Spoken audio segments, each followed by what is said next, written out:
everyone, this is a night show. Um, December 2nd, 2020, around 10 p.m. So uh, I have, so every day I will do a weather report. This,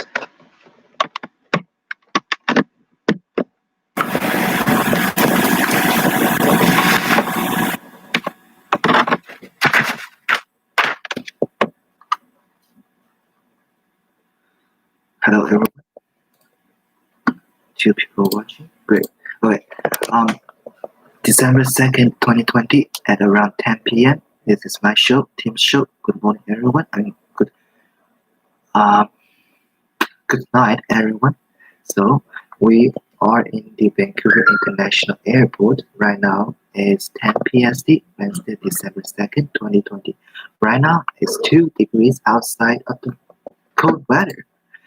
Condition is partly cloudy. Pressure is 102.8 kilopascal. Tendency is falling. Temperature is 2.2 Celsius degrees.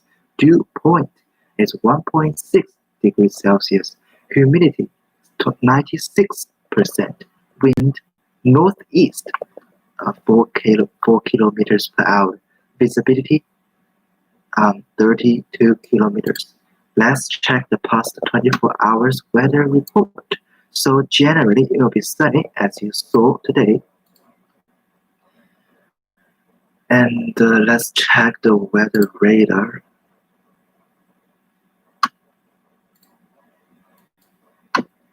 So there will be no rain. So it's good news for everybody. I'm thinking too. So let's check the satellite.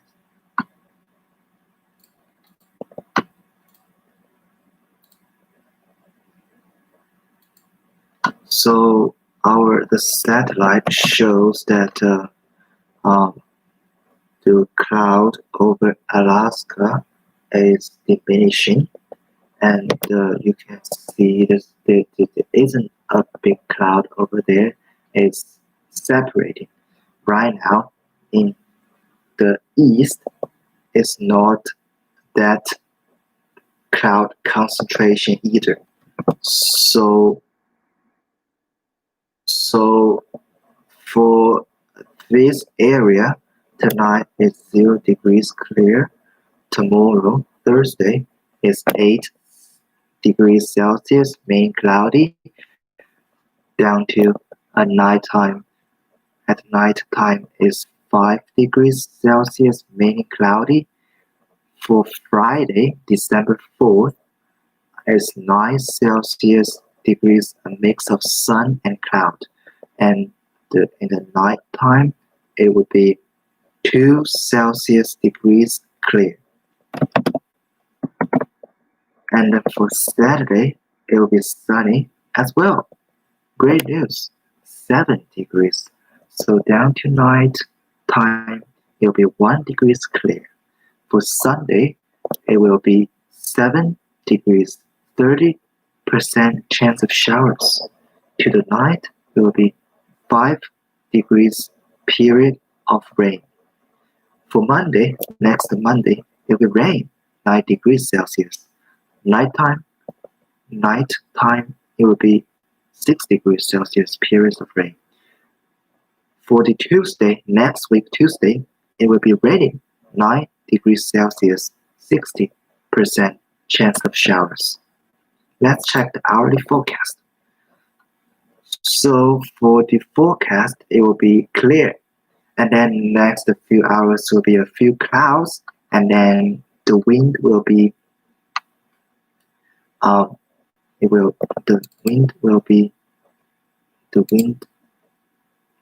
variable direction, 5 kilometers per hour, and then it will become partly cloudy, a mix of sun and cloud. But there's still no rain. But since tomorrow 9 a.m. it will be cloudy, and then to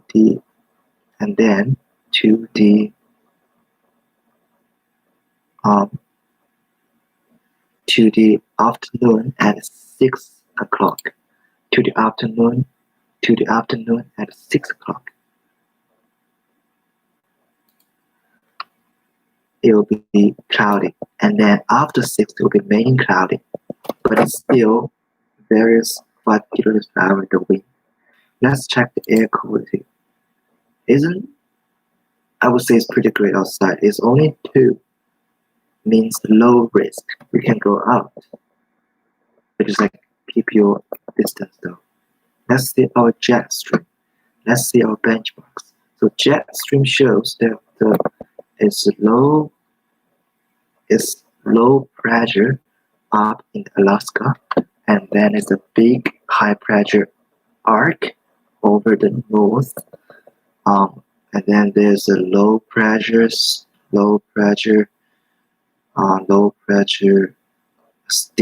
jet stream, low pressure stream, and then goes to the east. The east is still low, which means it's going pretty cold there. Yeah, and follow on the west.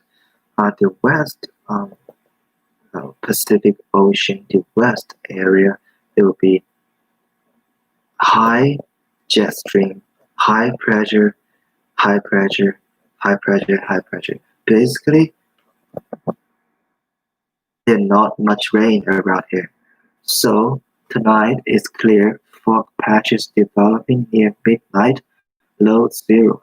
Tomorrow, increasing cloudiness in the morning, fog patches dissipating in the morning, high 8, UV index 1 or low. For the night, it will be mainly cloudy, low +5. For Friday, the temperature would be clearing, high 9. For the night, it will be clear, low +2. For Saturday, it will be sunny, high 7.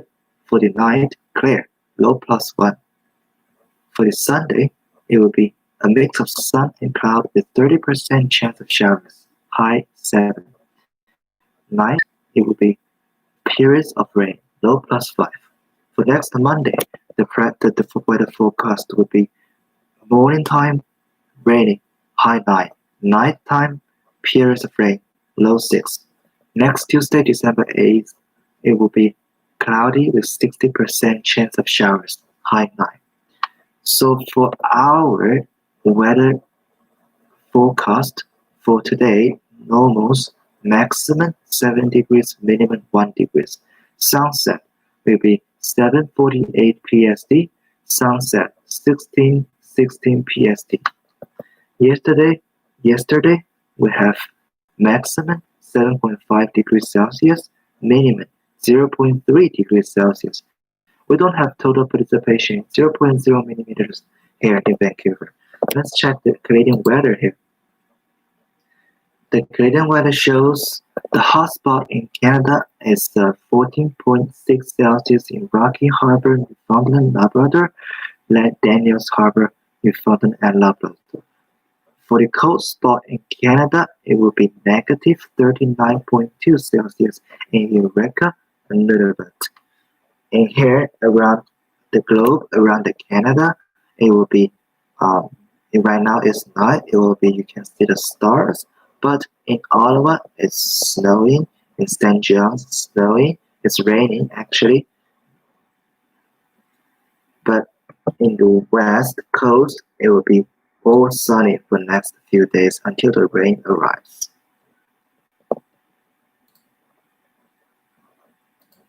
And let's check about the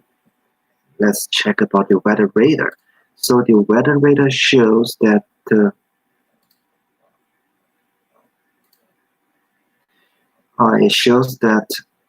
there is clear no rain except Quebec.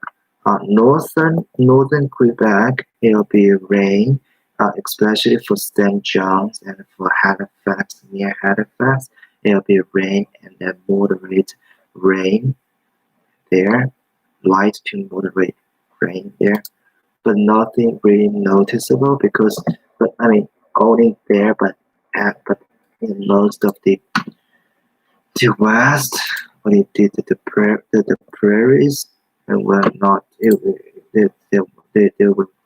there's not many rains.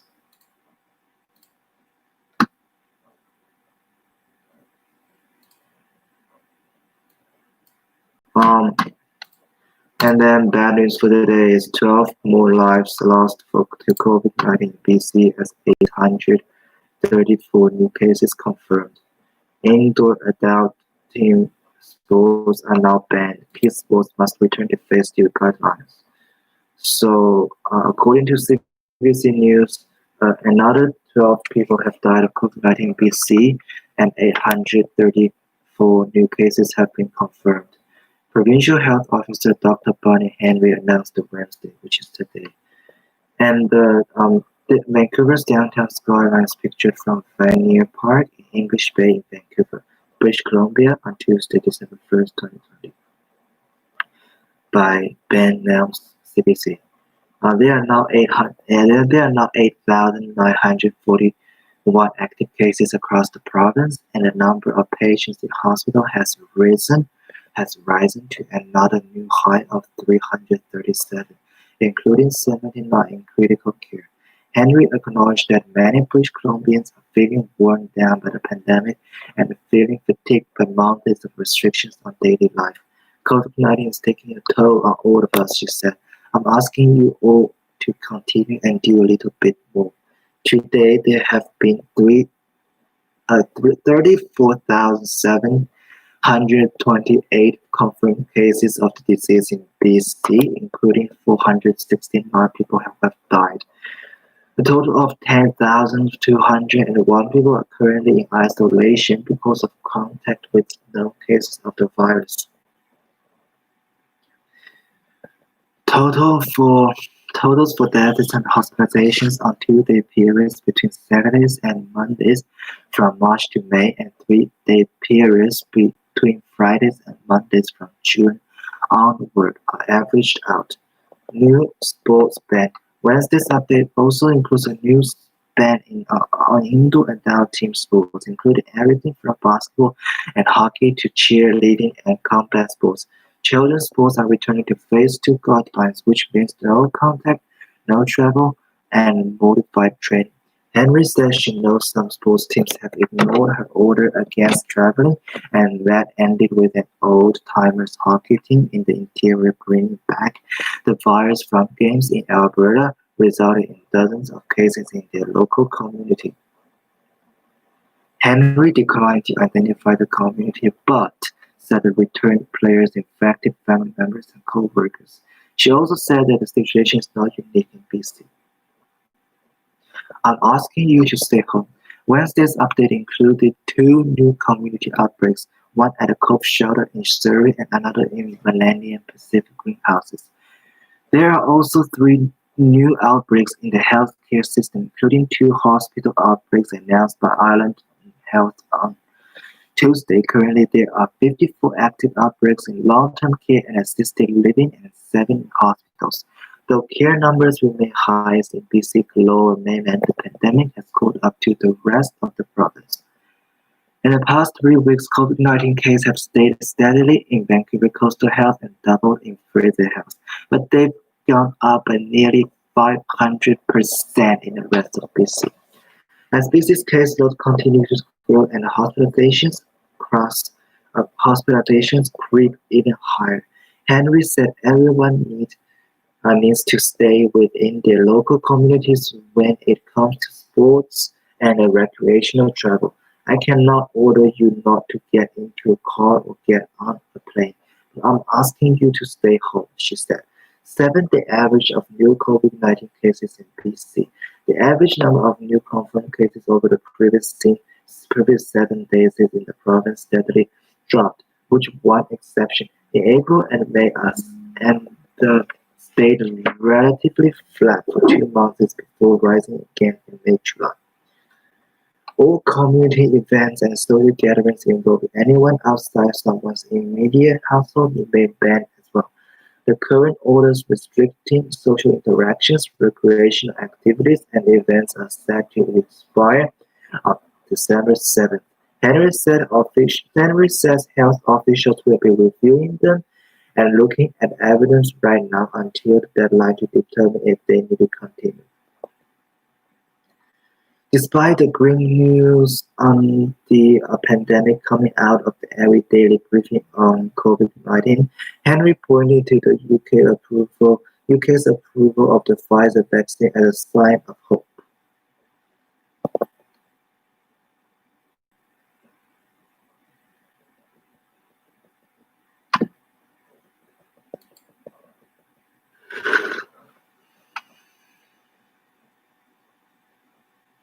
This is, of course, very exciting news for all of us, but it's going to be some time before we get there, she said. She added that approved vaccines may arrive in Canada within weeks. In the meantime, BC continues to lose people in the disease every day and transmission is unchecked. Asked about whether the vaccine should be mandatory, particularly for those who work in the healthcare system, Henry said Canada has never had mandatory vaccinations and that isn't going to change because of COVID-19. However, she said that anyone thinking of working in health who doesn't believe in vaccines or objects to immunizations should choose a different career. She was also asked about recent demonstrations by those who believe COVID-19 is a hoax and said she's hiding the truth. Henry said that those people represent a small minority in BC, but it does not make her angry to hear those things. But it does make her angry to hear those things. This is very real. Ask someone who has lost a loved one how real it is. COVID-19 cases in British Columbia. Numbers often average out for 2-day periods between Saturdays and Mondays from March to May and a 3-day period between Friday and Mondays from June onward. Trump delivers 46-minute diatribe denying his election loss. CDC shortens quarantine recommendation for US, raising questions in Canada. Alberta asked federal government Red Cross to fulfill hospitals' COVID spreads. Most Albertans, will have to wait until next summer vaccines, Premier says. Indoor adult team sport ban and kids sport dialed back as COVID-19 spreads in BC.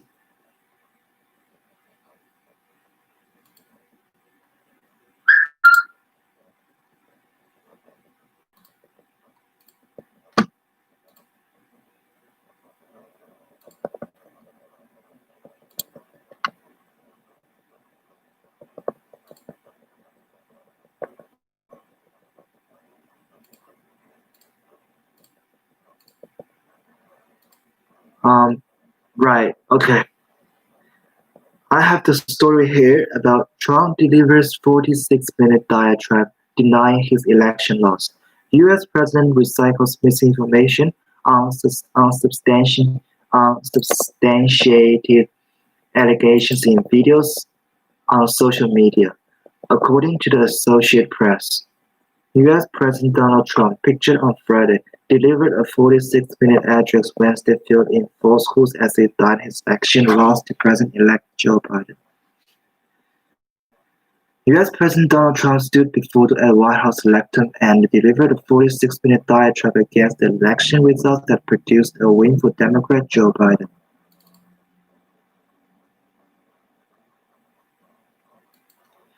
Unspooling one misstatement after another to back his baseless claim that he really won. Trump's court address, released Wednesday only on social media and delivered in front of no audience, perhaps the most important speech of his presidency, but it was largely a recycling of the same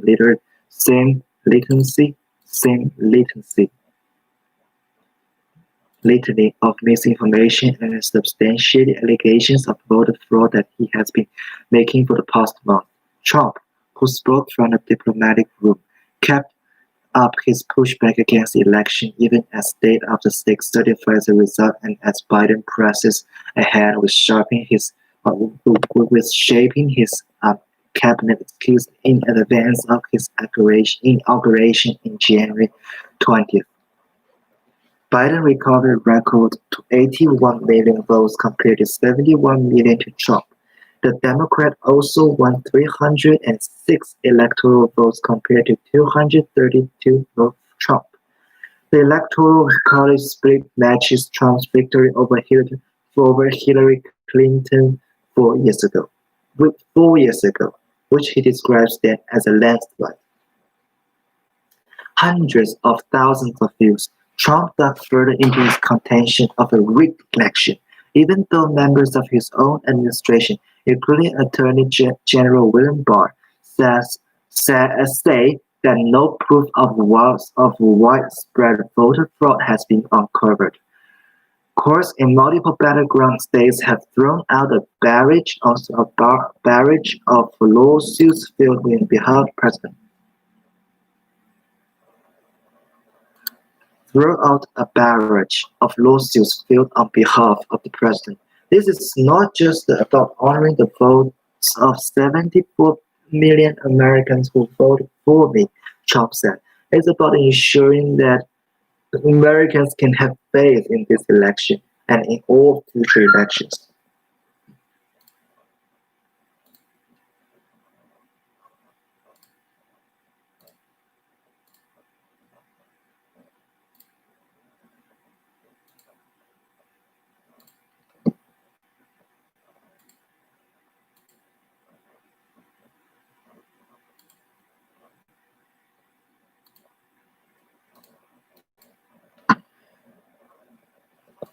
Trump ally Barr says officials found no evidence of fraud that would change U.S. election results. Trump tells crowded White House holiday gathering he might run again in 2024. In fact, his baseless claims are having the opposite effect, undermine the public faith in the integrity of U.S. elections. About an hour after it was posted, Trump's video has been viewed hundreds of thousands of times on Facebook and shared by more than 60,000 Facebook users. Both Facebook and Twitter flagged the president's post as problematic, with Twitter noting that Trump's claims about election fraud are disputed. Many of Trump's claims have been debunked repeatedly in recent weeks. His overarching claim: this election is about great vote fraud that has never been seen like this before. Series of baseless claims. In fact, Christopher Curbs, the director of the Department of Homeland Security, Cybersecurity and Infrastructure Security Agency, voiced confidence in the integrity of the election ahead of the November vote, and afterward he knocked down allegations that the court was tainted by fraud. Curb was fired by Trump weeks ago. Barr, in an interview with the Associated Press on Tuesday, said the Justice Department has uncovered no evidence of widespread voter fraud that could change the outcome of the 2020 election. Analyze how the illegal travels of a former French president could be blueprint for Trump's Michigan certifies Biden victory that Trump hopes of overturning election fate. Trump, in his speech, delved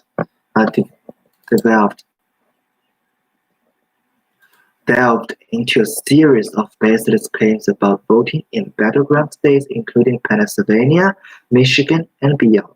He alleged that in Pennsylvania, large amounts of mail-in and absentee ballots were processed illegally and in secret in Philadelphia and Allegheny County without any observers present. In fact, no one tried to ban poll watchers representing each side in the election, and Democrats did not try to stop Republican representatives from being able to observe the process. The main issue was how close observers representing the parties could get to election workers who were processing mail-in ballots in Philadelphia. The Trump campaign sued to allow the observers to get closer than the guidelines allowed. A court ruled in favor of that request. Trump also zeroed in on the high use of mail-in ballots this year, citing the Democrat Party's relentless push to print and mail out tens of millions of ballots sent to unknown recipients with virtually no safeguards of any kind. In fact, mail-in ballots have a series of built-in safeguards to verify voter identity and prevent fraud. Some states mail ballots to every registered voter, while other states mail ballots only to voters who request them. But the ballots are subject to the state's verification requirement in either case. Use of mail-in ballots soared this year as Democrats encouraged their use to reduce in-person voting during the pandemic. Victoria area man arrested, fined twice for refusing to wear a face mask. Beloved 74-year-old who loved dancing and music lost to COVID in days.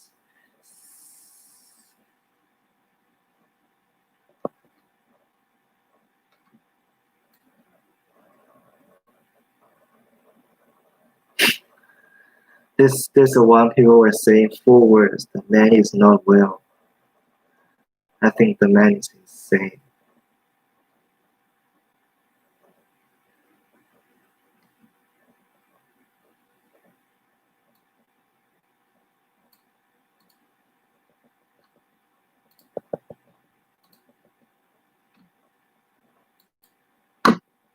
CDC shortens quarantine recommendation for US raising cautions in Canada. Cutting 14 days time in half would be beneficial, infectious disease specialist says, according to Melissa Koto-Zuber, declared press.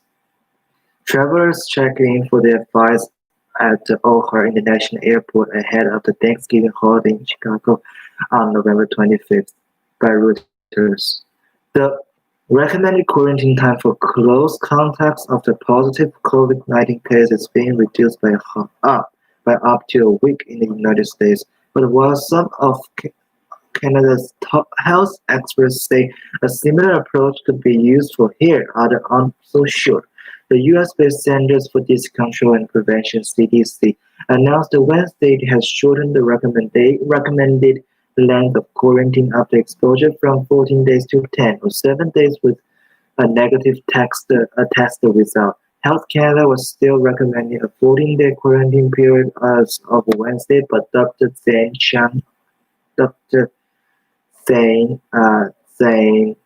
Shatler, an infectious disease specialist at McMaster University in Hamilton, says cutting that time in half would be beneficial.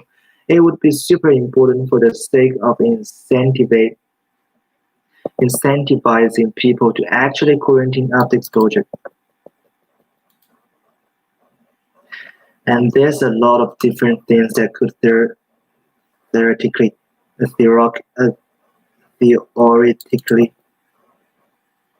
theoretically, and there's a lot of different things that could theoretically open up, getting healthcare workers back to work, getting kids back to school, a lot of ways where this could ease the burden of potential exposure in society.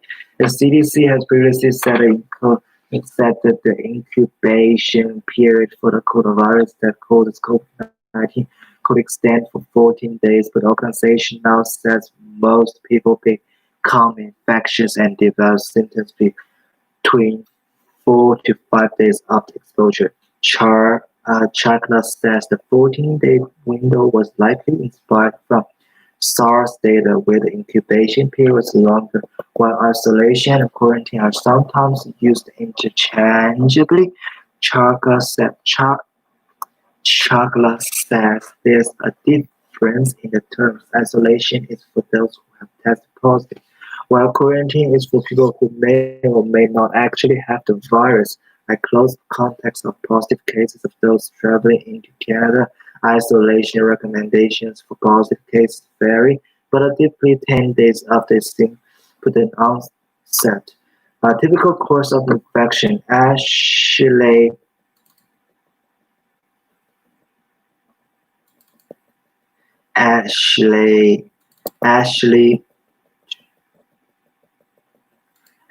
Toot, an epidemiologist at the University of Ontario, says a change in quarantine guidance reflects our evolving and understanding of COVID-19. If you are exposed, it takes a couple of days. It takes a couple of days for you to become infectious, so 7 to 10 days should be enough to tell whether you've got a virus. Toot said, but of course, that's assuming your experience is reflective of the type of the typical course of infection. The key to the CDC new guidance for two is having the option to end the quarantine in 7 days at 7 days with a negative test result. She suspects that is in place to stop people who have the virus but no symptoms from ending the quarantine period too early. A positive test at day 7 would mean that person should continue to isolate to step, while a negative result would mean they could safely and quarantine knowing enough time has passed since exposure to confidently assume they won't still get sick. Testing capacity changes. Dr. Don Sherry, the founder and director of the Hill Interdisciplinary Initiative in Infection and Immunity (MIFO), says the CDC's plan makes sense scientifically, but there will be logistical issues in testing every COVID contact in Canada who wants to end their quarantine at day 7. It's impossible to do that, he said. It's either 14 days of proper isolation or 7 days with a negative test. And right now, our system cannot offer 7 days plus testing into the public at large. Canadians put their questions about the worsening of COVID-19 pandemic to experts during an interactive 2-hour special hosted by Andrew Arsenault and Andrew Chen. Watch, could the 14-day isolation period be shorter? Testing capacity does exist in certain situations, Shepard said, like for healthcare workers and other frontline staff that need a quicker quarantine to get back to work, he cautioned. However, that taking a test on day 7 still means isolating for an extra day or two while awaiting results. Quarantine also needs to be done solo in order to work, Shepard added, warning that CDC guidance isn't meant as a loophole for holiday gatherings if your family isolates together for 7 days before an event. Supports for people to quarantine. He used an example of military recruits in the U.S. who were told to quarantine for 14 days before reporting to camp. A handful of positive tests, 0.9%, were caught upon arrival, suggesting true quarantine hadn't been followed. Those recruits were sent home while the rest underwent another good quarantine. When tested again 2 weeks later, the positivity rate has grown to 1.3%. Why? Because there were people incubating, and they turned positive, and those people infected others in their groups, Shepard said. So if you don't do strict single-person isolation, you don't actually break the cycle of transmission. You just pass it around in your group. The two says that further illustrates the usefulness of a shortened quarantine period. A mother with young children or someone who shares a small apartment with another person will find it harder to properly quarantine for longer periods, she said. As well, someone who can't afford to take a full 2 weeks off work. It really comes down to having the means to do it, she said. Can you survive for 2 weeks if you are not getting income? Can you isolate in a household with multiple people? We need to have support in place so that people can quarantine, and that doesn't change whether it's for a week or 14 days, but it becomes much more challenging when it's for longer periods.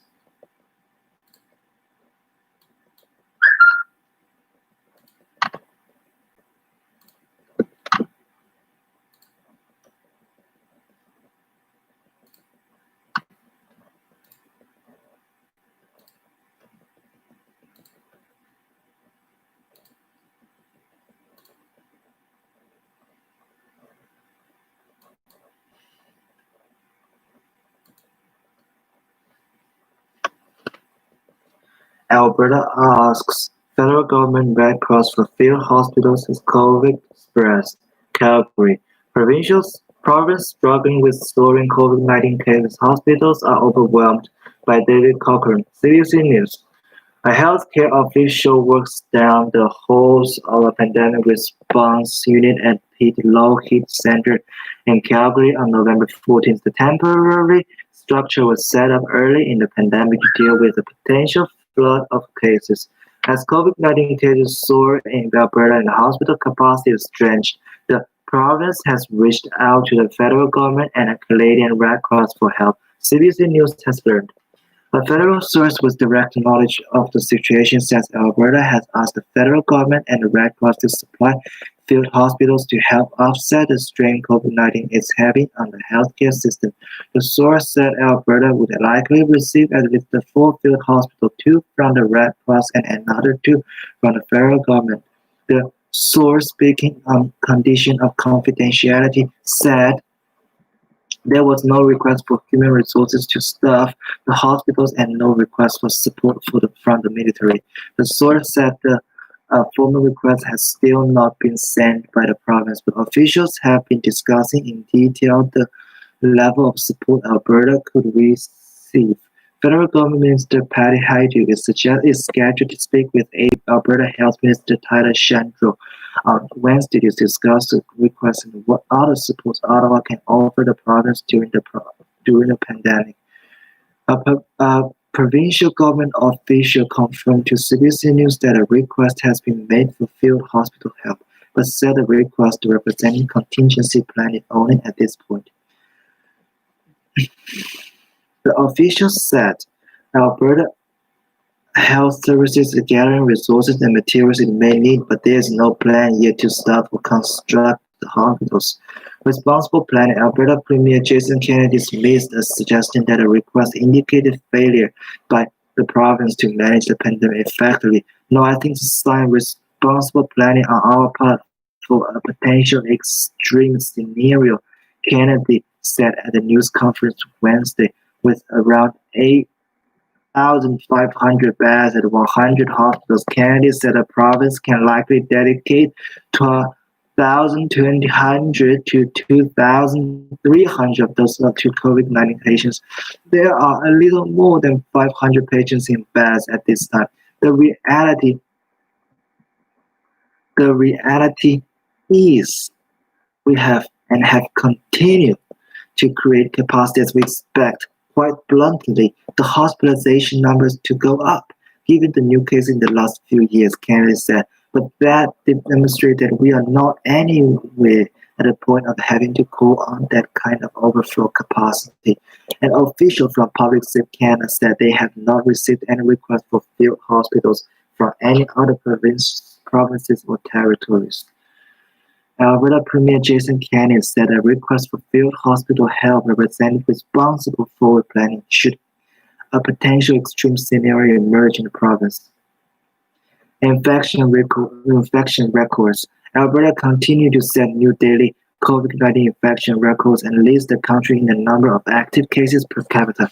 It has also sometimes led the country in total active cases. For example, on Tuesday, there was 16,628 active cases in Alberta, compared to 14,524 in Ontario, a province with more than 3 times as many people. On Wednesday, the province reported 1,685 new cases. Alberta has reported more than 1,000 cases each day for nearly 2 weeks.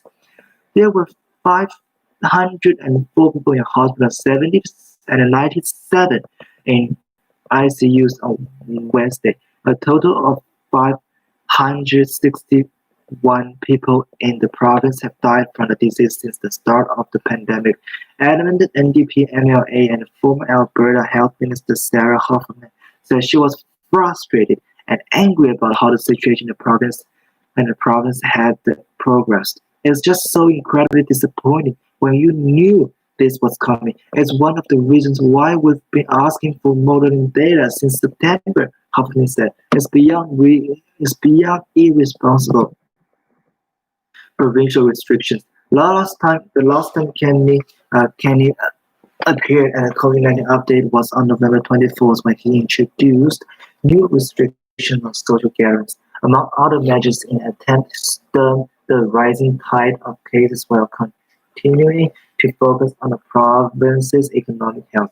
The heightened restrictions, which were to remain in place for at least 3 weeks, included limiting indoor social gatherings to members of the same household, limiting outdoor gatherings to 10 people, stopping groups activities like fitness classes and team sports, and moving all students to grade 7 to 12 to online learning until the next year. Kenny also announced that masks would become mostly mandatory in indoor workplaces in the two largest cities, although not in rural areas. But the municipal governments in Calgary and Edmonton had already imposed similar mandates. He said those restrictions would be revisited on December 15th and stricter measures could be imposed if cases continue to rise. Alberta bans indoor social gatherings as province declares second state of public health emergency. Calgary ICU doctors brace for wave of COVID-19 patients in coming weeks. However, critics called those measures insufficient, pointing out that restaurants, bars, casinos, gyms, many stores, places of worship, and elementary schools remain open, albeit with restrictions. Since then, doctors warned that uh, overburdened hospitals and ICUs, and the province has taken the step of double bunking uh, some patients in ICU rooms as part of its plan to deal with surge. Albert, albeit with restrictions. Since then, doctors have warned of overburdened hospitals and ICUs, and the province has taken the step of double bunking some patients in ICU rooms as part of its plan to deal with the surge. On November 27th, Alberta Health Services sent a memo to stop asking them to conserve oxygen supplies as demand increases.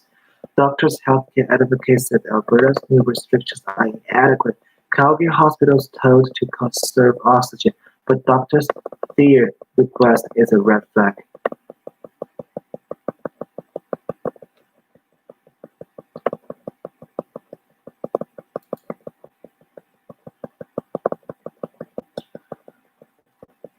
Most Edmonton updated. Most Albertans will have to wait until next summer for vaccines, Premier says. Provincial reported 1,685 new cases of COVID-19 on Wednesday and 10 more deaths, but CBC News 5 hours ago. Premier Jason Kenney and Dr. Dina Hinshaw, the province's chief medical officer of health, held a COVID-19 news conference on Wednesday. As Alberta rolls out COVID-19 vaccines in 3 phases next year, most members of the public would likely have to wait until summer for their shots. Premier Jason Kenney says Paul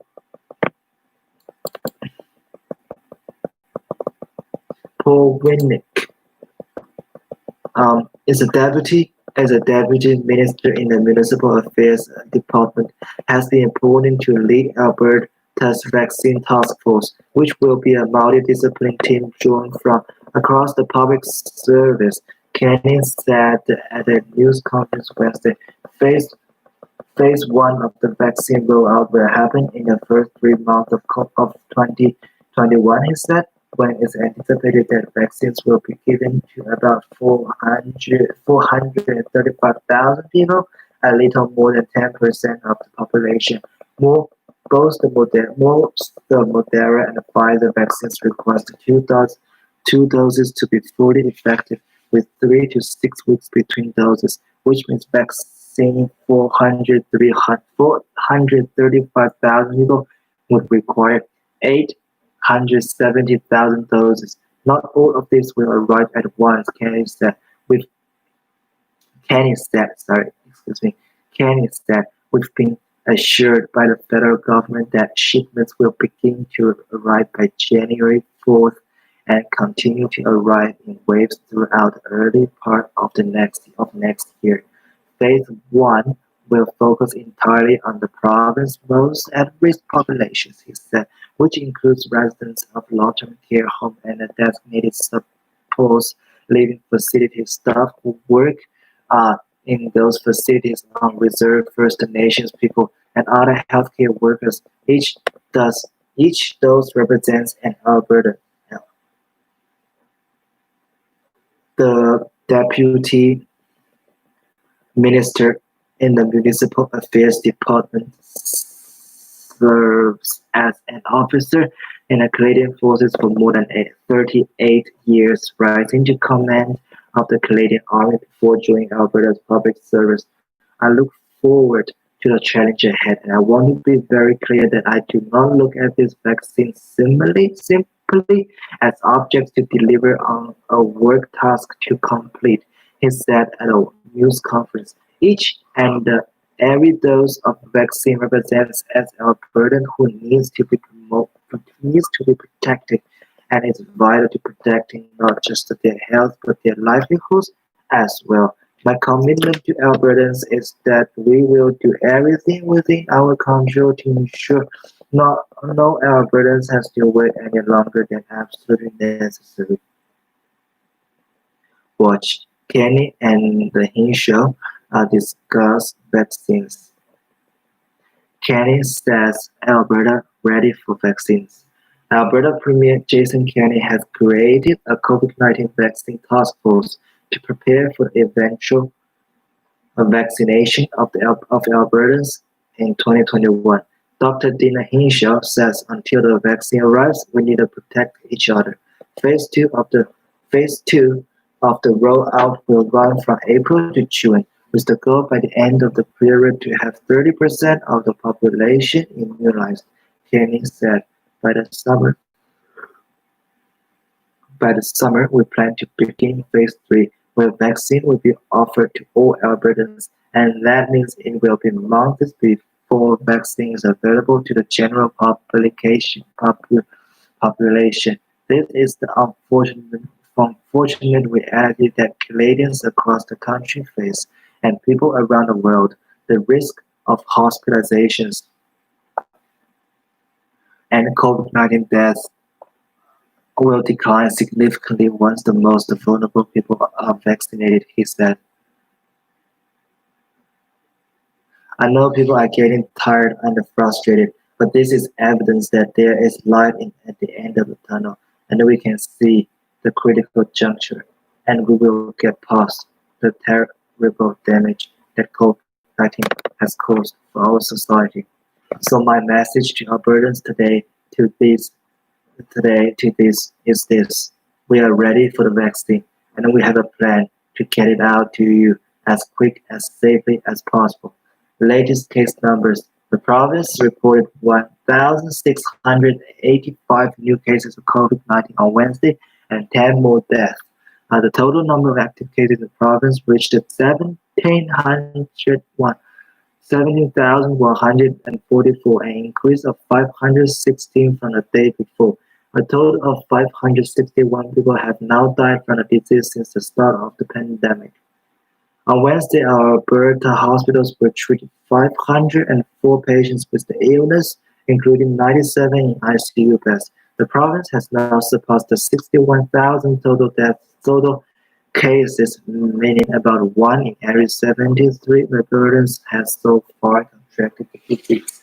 Around the world, there has been great progress on the development of COVID-19 vaccines, Premier Jason Kenney said at a news conference on Wednesday. We know that effective vaccines from Pfizer and Moderna will be ready for distribution here in Canada within weeks.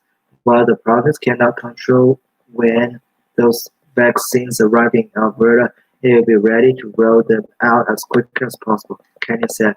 Vaccine will not be mandatory. Quick and effective distribution of the vaccine will be essential to the province's economic recovery, Kenney said, and will be a matter of life and death for many Albertans and their families. Before I continue, I want to be clear. Alberta's government will not make any mandatory vaccination, the Premier said. Some think that this is controversial, but we don't live in a country where government can inject you with something against your will. The government will soon amend the Public Health Act to remove the power of mandatory inoculation that has been on the books since 1910. Can you say? Inoculation that has been on the books since 1910. Kenny said, but we need as many Albertans as possible to get vaccinated. And let me be clear about that. I will certainly choose to receive this vaccine when it's my turn, and I strongly urge others to do so. Alberta prepared for vaccine distribution. Alberta is well prepared to receive, distribute, and administer vaccines as soon as they arrive. Kenny said, Alberta Health Services has 13 vaccine depots throughout the province, all of which can receive and distribute the Moderna vaccine, which needs to be stored and transported at a negative 30 and negative 20 degrees. Other 17 facilities in the province are also 17. Another 17 facilities in the province are also able to handle vaccine storage, meaning there are a total of 30 depots across Alberta. The Pfizer vaccine, on the other hand, requires ultra-cold transportation and freezing at 80 degrees below 0 Celsius. Kenny said, currently, three of our 13 vaccine depots can receive and store the Pfizer vaccine. And AHS is working to expand that capacity as we speak, ordering additional freezers and added equipment. Dr. Henry Hinshaw, Alberta's Chief Medical Officer on Health, attending the news conference with King Kenny and the Deputy Health Minister. We must continue to work together over the coming months to keep our numbers down until enough Albertans have received their full series of vaccine to keep COVID under control.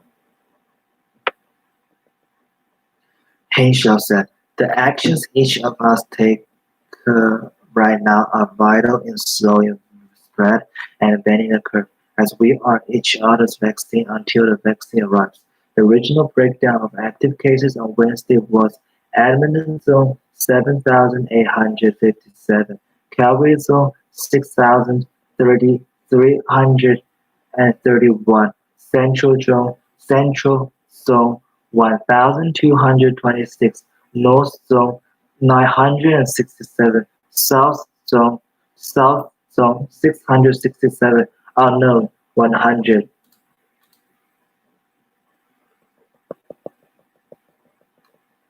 Right now is the fog, about 1 degrees outside.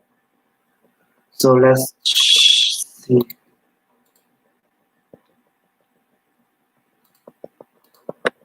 Right.